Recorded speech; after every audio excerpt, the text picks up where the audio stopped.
Hello दोस्तों, ये हमारा सेट 18 है। इसमें हम 10 क्वेश्चन डिस्कस करेंगे। जैसा कि आप जानते हैं कि हम 10 क्वेश्चन को डिस्कस करते हैं और उससे संबंधित बहुत सारी जानकारी के बारे में मैं आपको बताता हूं। तो अब तक हमने 170 क्वेश्चन डिस्कस कर चुके हैं। हमारे 17 सेट अपलोड हो चुके हैं। आप प्लेलिस्ट से जाकर उसको देख सकते हैं और इसमें भी हम 10 क्वेश्चन करेंगे। तो देखते हैं आज कौन कौन से क्वेश्चंस हैं। ये क्वेश्चन मैंने आपसे लास्ट वीडियो में किया था कि मध्य प्रदेश में कितने ज्योतिर्लिंग हैं। तो एक नज़र में देख लेते हैं कि इंडिया में कितने हैं। तो केदारनाथ उत्तराखंड में है। तो पहली बात तो इंडिया में टोटल 12 ज्योतिर्लिंग की स्थापना की गई है। तो 12 ज्योतिर्लिंग भगवान शंकर के अलग अलग मंदिर हैं जहाँ पर भगवान शंकर के ज्योतिर्लिंग की स्थापना की गई है। तो इंडिया के 12 हिस्सों में ये है। तो वो कौन कौन से हिस्से हैं? उत्तराखंड में है केदारनाथ, उत्तराखंड में। वाराणसी उत्तर प्रदेश, ये है विश्वनाथ का मंदिर यहाँ पर है। और झारखंड में है वैद्यनाथ। मध्य प्रदेश की बात करें तो महाकालेश्वर उज्जैन में, और खंडवा है, खंडवा में जो है ओंकारेश्वर का मंदिर है। तो ये 2 हैं मध्य प्रदेश में। तो इसका क्वेश्चन का आंसर बन जाएगा 2। ठीक है, कौन कौन से? उज्जैन में है महाकालेश्वर और खंडवा में है ओंकारेश्वर का मंदिर। और इसके अलावा आंध्र प्रदेश में है एक मल्लिकार्जुन, और तमिलनाडु में है रामेश्वर जगह में है। और महाराष्ट्र की बात करें तो वहाँ पे हैं 3, भीमाशंकर, त्र्यंबकेश्वर, ये है नासिक में, और एक है घृष्णेश्वर। और गुजरात की बात करें तो नागेश्वर और सोमनाथ। इसके अलावा बस आपको इतना ही याद रखना है कि टोटल 12 हैं, उनमें से 2 मध्य प्रदेश में है। और मैप में तो मैंने आपको बता ही दिया है, तो इसमें से कोई सा भी आएगा तो आप इसको कर पाएंगे।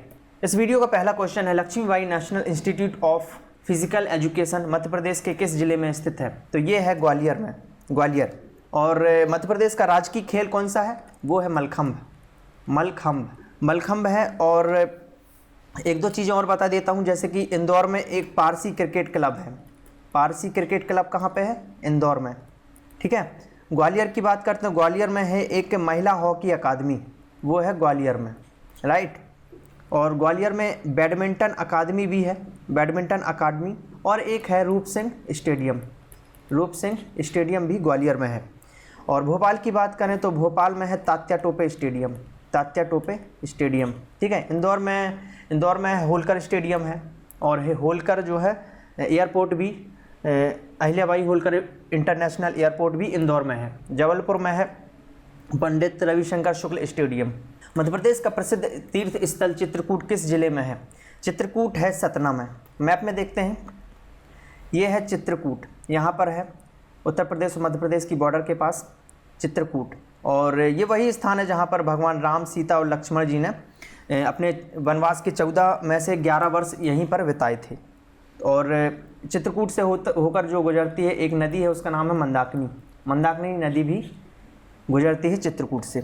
निम्न में से अरब सागर से कौन सी नदी मिलती है? ठीक है। तो नदियों के बारे में मैंने काफ़ी बताया आपको पिछले वीडियोज़ में, तो आई थिंक आप ये क्वेश्चन कर पाएंगे। तो आंसर क्या है? तापी। देखते हैं मैप में कौन कौन सी नदियां जो है अरब सागर में मिलती हैं। तो आपको पता है कि बहुत ही कम नदियां जो पूर्व से पश्चिम की ओर बहती हैं, जैसे कि नर्मदा नदी हो गई, तापी नदी हो गई, और है एक माही नदी कर्क रेखा को 2 बार काटती है। आप देख सकते हैं मैप में, ये है कर्क रेखा और ये माही नदी 2 बार काट रही है जो है कर्क रेखा को। और माही नदी, नर्मदा नदी, तापी नदी और साबरमती नदी, ठीक है, ये चारों जो है अरब सागर में गिरती हैं। तो ये चीज़ें आप याद रख सकते हैं। बाकी बहुत सारी नदियां जो है पश्चिम से पूर्व की ओर बहती हैं और बंगाल की खाड़ी में गिर जाती हैं। जटाशंकर किस स्थान का पर्यटन स्थल है? तो जटाशंकर है पचमढ़ी का पर्यटन स्थल, पचमढ़ी। और ये भगवान शंकर का मंदिर है। यहाँ पर आप देख सकते हैं फोटो में, एक गुफा है, वहाँ पर भगवान शंकर का मंदिर है। हिंदुओं का एक तीर्थ स्थल है। यहाँ पर 3 छोटे छोटे कुंड भी हैं, जल कुंड, तो यहाँ पर जिसमें कि पानी कभी ख़त्म ही नहीं होता। ठीक है। और यहाँ के जो जल कुंड है ना, वहाँ पर उसका तापमान जो है मौसम के हमेशा विपरीत रहता है। जैसे कि यदि ठंड का मौसम है तो पानी हमेशा गर्म रहेगा, और यदि गर्मी का मौसम है तो पानी हमेशा शीतल रहेगा। तो ये वहाँ की विशेषता है। प्रसिद्ध बॉलीवुड अभिनेता, ये एक संगीतकार थे, एक सिंगर थे, ये गायक किशोर कुमार। उनका जन्म कहाँ हुआ था? तो ये मध्य प्रदेश के थे। इनका जन्म हुआ था खंडवा में, राइट। और इनका नाम क्या था? नाम भी पूछा जा सकता है। इनका असली नाम है आभास कुमार गांगुली है। फिर इनको जो है किशोर कुमार नाम से ये फेमस हो गए। और खंडवा में किशोर कुमार समारोह भी मनाया जाता है। डॉक्टर विष्णु श्रीधर वाकड़कर इनमें से किसकी खोज की थी? ये जो है इंडियन आर्कियोलॉजिस्ट थे। आर्कियोलॉजिस्ट कौन होता है? जो पुरानी चीज़ों की, प्राचीन चीज़ों की खोज करता है, उनके विषय में अनुसंधान करता है, उनके बारे में पढ़ता है, उसको बोलते हैं आर्कियोलॉजिस्ट। इन्होंने किसकी खोज की थी? इन्होंने की थी भीमबेटका चित्रकारी की। भीमबेटका चित्रकारी की कब की थी? ये किया था 1957 में भीमबेटका की खोज की थी इन्होंने। और फिर जैसा कि आप जानते हैं कि वर्ल्ड हेरिटेज साइट भी है भीमबेटका, जो 2003 में बनाई गई, और इसकी खोज की थी 1957 में श्रीधर वाकड़कर ने। इनमें से तानसेन का मकबरा जो है कहाँ पर है? तो तानसेन का मकबरा है ग्वालियर में, ठीक है। अकबर के 9 रत्नों में से एक थे तानसेन, संगीतकार थे ये। और इसके अलावा ग्वालियर में जो है रानी लक्ष्मीबाई की समाधि भी है, रानी लक्ष्मीबाई। मोहम्मद गौस का मकबरा, मोहम्मद गौस। और तात्या टोपे की समाधि है शिवपुरी में, शिवपुरी। कृष्णायन ये एक महाकाव्य है, इसकी रचना किसने की थी? तो इसकी रचना की थी द्वारका प्रसाद मिश्र जी ने। और ये हमारे जो है मध्य प्रदेश के सीएम भी रह चुके हैं। पंडित रविशंकर शुक्ल के बाद ये जो है मुख्यमंत्री बनाए गए थे। और ये भारत के एक स्वतंत्रता सेनानी थे, स्वतंत्रता संग्राम सेनानी भी रह चुके हैं, राजनेता, पत्रकार और साहित्यकार भी थे। 2008 में सिंगरौली ज़िले का निर्माण कौन से ज़िले को बांटकर किया गया था? अब ये क्वेश्चन आपको थोड़ा IQ लगा के भी सॉल्व कर सकते हैं। देखो, जैसा आप जानते हैं, यदि आपको लोकेशन पता है ज़िले की कि कौन सा ज़िला कहाँ पे है, देखते हैं मैप में।